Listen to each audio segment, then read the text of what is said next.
Assalamualaikum warahmatullahi wabarakatuh. Kami dari kelompok 4 yang beranggotakan Aurora Kristi Margareta, Hairunisa Gabriela Oktaria Sinaga, Halifah Hairunisa Margareta Triastuti, dan Melisa Triarosantika akan menjelaskan Pancasila sebagai ideologi negara. Konsep dan urgensi Pancasila sebagai ideologi negara. Yang pertama, konsep Pancasila sebagai ideologi negara. Dalam Kamus Besar Bahasa Indonesia, ideologi didefinisikan sebagai kumpulan konsep bersistem yang dijadikan asas pendapat yang memberikan arah dan tujuan untuk kelangsungan hidup. Ideologi dapat diartikan paham, teori, dan tujuan yang merupakan suatu program sosial politik. Yang kedua, urgensi Pancasila sebagai ideologi negara. Pancasila sebagai ideologi negara menghadapi berbagai bentuk tantangan. Salah satu tantangan yang paling dominan dewasa ini adalah globalisasi. Globalisasi merupakan era saling berhubungan antara masyarakat suatu bangsa dan masyarakat bangsa yang lainnya, sehingga masyarakat dunia menjadi lebih terbuka. Dengan demikian, kebudayaan global terbentuk dari pertemuan beragam kepentingan yang mendekatkan masyarakat dunia. Pentingnya kajian Pancasila sebagai ideologi negara. Warga negara memahami dan melaksanakan Pancasila sebagai ideologi negara. Kita perlu memahami Pancasila sebagai ideologi negara karena ideologi Pancasila menghadapi tantangan dari berbagai ideologi dunia dalam kebudayaan global. Unsur-unsur yang mempengaruhi ideologi Pancasila yaitu unsur ateisme, unsur individualisme, dan unsur kapitalisme. Unsur ateisme adalah sebuah pandangan filosofi yang tidak mempercayai keberadaan Tuhan dan dewa-dewi ataupun penolakan terhadap teisme. Dalam pengertian yang lebih luas, ateisme adalah ketiadaan kepercayaan pada keberadaan dewa atau Tuhan. Unsur individualisme merupakan suatu filsafat yang memiliki pandangan moral, politik atau sosial yang menekankan kemerdekaan manusia serta kepentingan bertanggung jawab dan kebebasan sendiri. Unsur kapitalisme atau kapital adalah sistem ekonomi di mana pandangan industri dan alat-alat produksi dikendalikan oleh pemilik swasta dengan tujuan memperoleh keuntungan dalam ekonomi pasar. Yang selanjutnya adalah penyelenggara negara memahami dan melaksanakan Pancasila sebagai ideologi negara. Penyelenggara negara merupakan kunci penting bagi sistem pemerintahan yang bersih dan berwibawa sehingga aparatur negara juga harus memahami dan melaksanakan Pancasila sebagai ideologi negara secara konsisten. Magnus Suseno menegaskan bahwa pelaksanaan ideologi Pancasila bagi penyelenggara merupakan suatu orientasi kehidupan konstitusional. Jadi bagi para penyelenggara negara harus menerapkan nilai-nilai Pancasila dalam kehidupannya dan dalam menyelenggarakan tugas negaranya. Yang selanjutnya sumber historis, sosiologis, politis tentang Pancasila sebagai ideologi negara. Yang pertama ada sumber historis. Presiden Soekarno pernah mengatakan, "Jangan sekali-kali meninggalkan sejarah." Pernyataan tersebut dapat dimaknai bahwa sejarah mempunyai fungsi penting dalam membangun kehidupan bangsa dengan lebih bijaksana di masa depan. Jadi dengan adanya sejarah kita dapat belajar dan mengambil hikmah serta tidak mengulangi kesalahan-kesalahan yang pernah terjadi di masa lalu. Yang selanjutnya ada sumber sosiologis. Sosiologi dipahami sebagai ilmu tentang kehidupan antar manusia. Sukanto menjelaskan bahwa dalam perspektif sosiologi, suatu masyarakat pada suatu waktu dan tempat memiliki nilai-nilai yang tertentu. Yang selanjutnya sumber politis. Pancasila dalam tataran tertentu merupakan ideologi politik, yaitu mengandung nilai-nilai yang menjadi kaidah penuntutan dan mewujudkan tata tertib sosial politik yang ideal. Argumen tentang dinamika dan tantangan Pancasila sebagai ideologi negara. Yang pertama, argumen tentang dinamika Pancasila sebagai ideologi negara.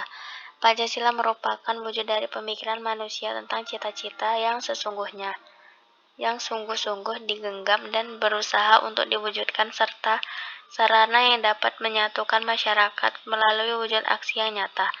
untuk kehidupan berbangsa dan bernegara di negara Republik Indonesia. Yang selanjutnya, argumen tentang tantangan Pancasila sebagai ideologi negara. Ancaman yang pertama adalah ancaman separatis dan disintegrasi bangsa.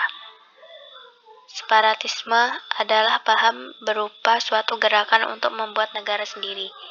Orang, golongan, atau kelompok yang melakukan separatisme disebut sebagai separatis. Para separatis akan mulai dengan memisahkan diri dari suatu wilayah, bahkan negara, dengan tujuan untuk mendapatkan kedaulatan secara mandiri. Contoh dari gerakan separatis ini adalah pemberontakan PKI di Madiun, Gerakan Aceh Merdeka atau GAM, Republik Maluku Selatan, G30 SPKI, dan sebagainya. Yang selanjutnya adalah pengaruh globalisasi.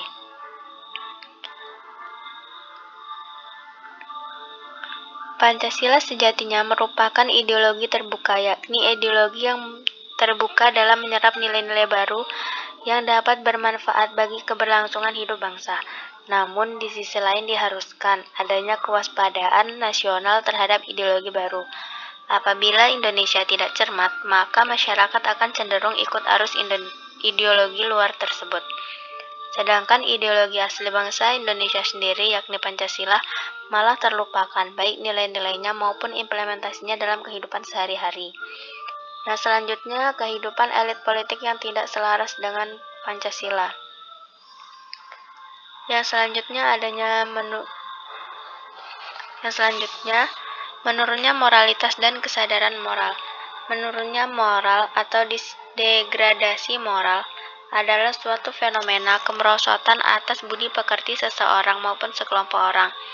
Contohnya, banyak remaja yang bersembunyi untuk menonton film porno atau memakai narkoba. Yang selanjutnya,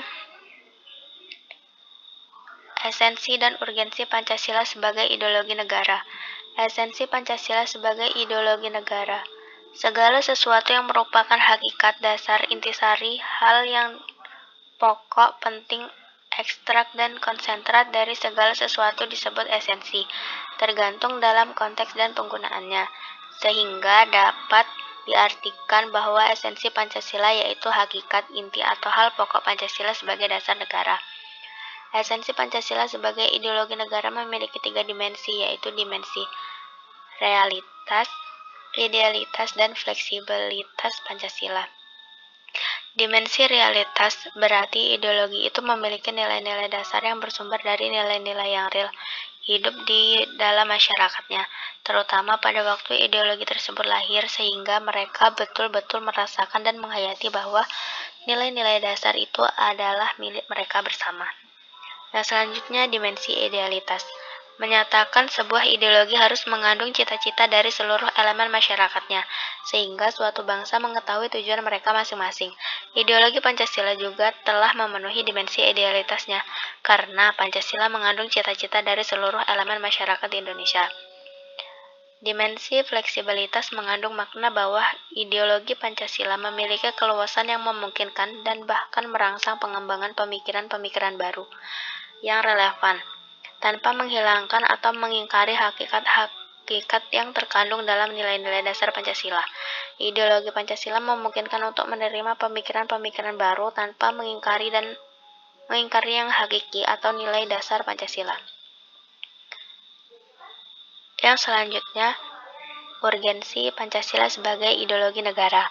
Maksud dari urgensi Pancasila sebagai ideologi negara yaitu hal yang penting dari Pancasila dengan peranannya sebagai ideologi negara. Kita sebagai mahasiswa perlu menyadari bahwa peran ideologi negara itu bukan hanya terletak pada aspek legal formal, melainkan juga harus hadir dalam kehidupan konkret masyarakat itu sendiri. Jadi, kita sebagai mahasiswa harus menerapkan ideologi negara kita, yaitu Pancasila, dalam kehidupan kita sehari-hari. Sekian penjelasan dari saya. Kurang dan lebihnya saya mohon maaf. Saya akhiri. Wassalamualaikum warahmatullahi wabarakatuh.